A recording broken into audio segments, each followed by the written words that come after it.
deadly Israeli attacks that blew up Hezbollah radios and pagers crossed all red lines, the leader of the heavily armed Iran-backed Lebanese movement said on Thursday in a speech broadcast as sonic booms from Israeli warplanes shook buildings in Beirut. Reuters correspondent Zachary Goldman reports. In a speech broadcast from an undisclosed location, Hassan Nasrallah called the attack, quote, unprecedented in the militant group's history. Thousands of pagers were targeted by the Israeli enemy, and they were all detonated at the same time. The enemy violated through this attack all the regulations, laws, and red lines. Lebanon and Hezbollah have blamed Israel for attacks on Hezbollah's communications equipment that killed at least 37 people and wounded around 3,000. Israel has not commented directly on the attacks, which security sources say were probably carried out by its Mossad spy agency. Reuters correspondent Zachary Goldman. Ukraine's leader will meet with President Biden and Vice President Harris next week. AP Washington correspondent Sagar Meghani reports. Volodymyr Zelensky's visit here to the White House will come as he pushes the U.S. to let Ukraine use Western-provided long-range missiles for striking deeper inside Russia. The administration is not convinced, amid fears loosening the restrictions would not only have limited impact, but also provoke Vladimir Putin. He's warned Russia will be at war with the U.S. and NATO if the weapons are used. Officials say they want more details on how Kyiv would use them and how they fit into broader war strategy. Sagar Meghani at the White House. You'll find expanded coverage of world news and events at our website, voanews.com, 24 hours a day. This is VOA News.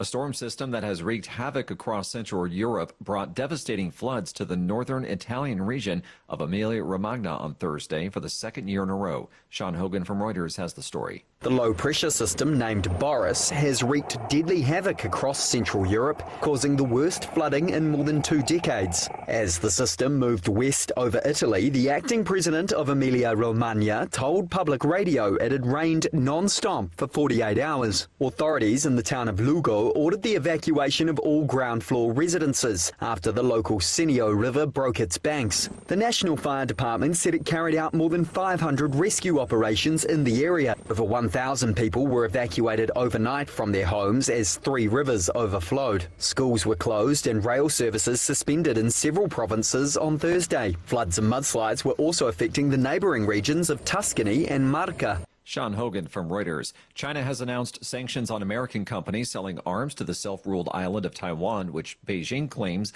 as its own territory and threatens to annex by force. China's state media made the announcement on Wednesday, citing the foreign ministry, but gave no details on the companies involved. Taiwan is awaiting deliveries of F-16 fighter jets and a range of missiles from the U.S. China has been upping its threats to attack Taiwan, whose 23 million citizens overwhelmingly favor their current status of de facto independence. Despite their lack of formal diplomatic ties, the U.S. has long been a key provider of armaments and is legally bound to ensure the island can defend itself. The Titan submersible scientific director says the sub malfunctioned just prior to the Titanic dive. AP correspondent Ed Donahue reports. Stephen Ross told a Coast Guard board there was a platform valve malfunction just days before the implosion. The bow of the submersible was pointing up in the air. Ross says the pilot, OceanGate co-founder Stockton Rush, crashed into a bulkhead. Other passengers tumbled about. One passenger was hanging upside down, and the other 2 managed to wedge themselves into the bow end cap. Stockton Rush was one of the 5 people killed days later in the implosion. The Coast Guard released new video of Titan on the ocean floor. I'm Ed Donahue. A federal law enforcement agency confirmed it's opened an investigation into Robert F. Kennedy Jr. after he allegedly cut off the head of a dead whale and took it home 2 decades ago. The former independent presidential candidate disclosed the investigation on Saturday while campaigning outside Phoenix for Donald Trump. Kennedy's daughter recalled the whale incident in 2012 in a 2012 interview with Town & Country magazine, which recently resurfaced and was shared extensively on social media. A spokesperson for the National Marine Fisheries Service confirmed Monday that authorities are investigating, but declined to elaborate.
Thank you for watching.